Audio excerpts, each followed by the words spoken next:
মুসলমান হিসেবে আমাদের প্রতিদিন 5 ওয়াক্ত নামাজ আদায় করা ফরজ। 5 ওয়াক্ত নামাজের ভিতরে ফজর আর এশার নামাজ হচ্ছে সবচেয়ে বেশি উত্তম। ফজর আর এশার ভিতরে ফজরের নামাজ হচ্ছে অতি উত্তম, কারণ এই সময়টা আমরা বেশিরভাগ মানুষই ঘুমন্ত অবস্থায় থাকি। কার মনে চায় এই শীতের ভিতরে কম্বল ছেড়ে নামাজ আদায় করতে? তবে আপনার ভিতরে যদি সঠিকভাবে ঈমান আমল থাকে তাহলে ফজরের নামাজ এই শীত আপনার কাছে খুবই হালকা মনে হবে।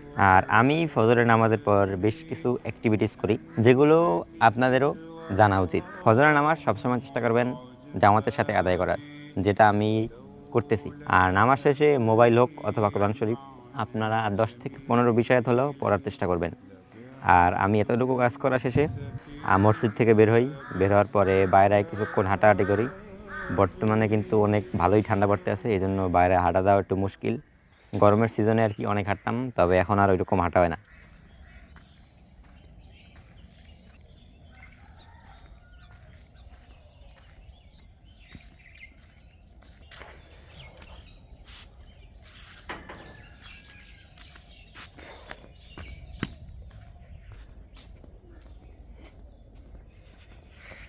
আচ্ছা, ফজরের নামাজ শেষ করলাম মাত্র। নামাজের পর কিছু কোরআন শরীফ তিলাওয়াত করলাম। সাধারণত আমি মোবাইল দিয়েই কোরআন শরীফ পড়ি। কোরআন মোবাইলে আর কি বাংলা অর্থ সহকারে, এরপরে আবার আরবিতে যদি দুই একটা ভুল হয় ওইদের উচ্চারণটাও পাওয়া যায়। আর খুব কম সময়ই কোরআন শরীফ থেকে বই দিয়ে পড়া হয়। আর আজকে হচ্ছে গিয়ে শনিবার। আজকে আমার মেইন চ্যানেলে কাজ নাই, আপনারা ভিডিও দেখতে গেছেন আমার সেকেন্ড চ্যানেলে।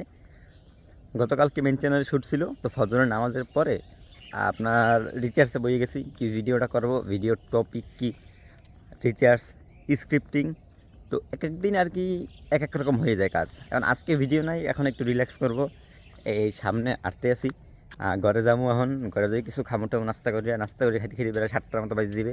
ওই 7টার পর আবার আর কি কাজেই বয়ে যাবো। 7টার সময় আজকে এই ভিডিওটার কিছু শর্ট করা লাগবে সেকেন্ড চ্যানেলের জন্য। দেন 10টার দিকে আর কি চুল কাটতে যাবো আজকে। তো এরকম এক এক দিন এক এক রকমের হয়ে যায় আর কি। যেমন গতকালকে ছিল আর এক রকমের, হয়তো আগামীকালকে আবার মেন চ্যানেল ভিডিও থাকলে আর এক রকমের হয়ে যাবে শিডিউলটা। আসসালামু আলাইকুম। কি আমরা ভাবা পিঠা বাবা ভাই দিয়া ওই চাউল দিয়ে গন্ধ আর দিয়ে খাইছি না গাইল। আর আপনারা আমার সব ভিডিওগুলোই দেখেন এইটার ভিতরে আপাতত করতে আছি। লাইট জ্বলে, এখন লাইটটি নিবামো। আমার সাইকেল অনেক বছর আগের থেকেই আমার সাথে আছে। অ্যান্ড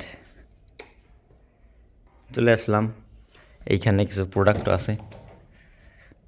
গতকালকে মেন চ্যানেলে ভিডিও করছিলাম এইটার। আর মাইক্রোফোনটা কই? ওকে, এটা হচ্ছে আমার মাইক্রোফোন। এই জায়গায় একটা রাউটার সেট আপ করছি বাসা থেকে এই জায়গায় থাকার জন্য।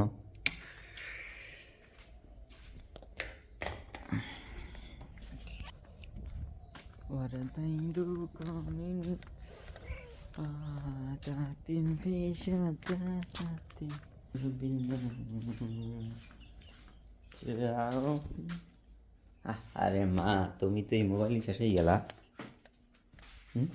দেখো কি ঘাড়টা দিয়ে মরছে হয়ে গিয়া।